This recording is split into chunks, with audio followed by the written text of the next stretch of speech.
The Book of Baruch Chapter 5. Put off, O Jerusalem, the garment of mourning and affliction, and put on the comeliness of the glory that cometh from God forever.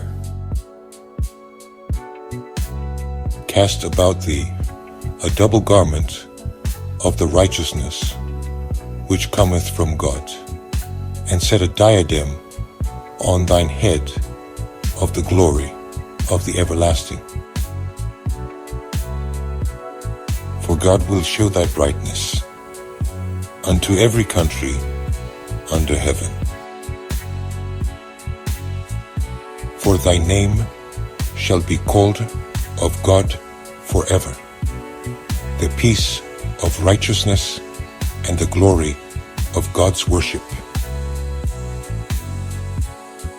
For they departed from thee on foot, and were led away of their enemies.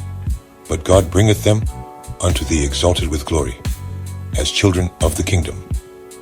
For God hath appointed that every high hill and banks of long continuance should be cast down, and valleys filled up, to make even the ground, that Israel may go safely in the glory of God.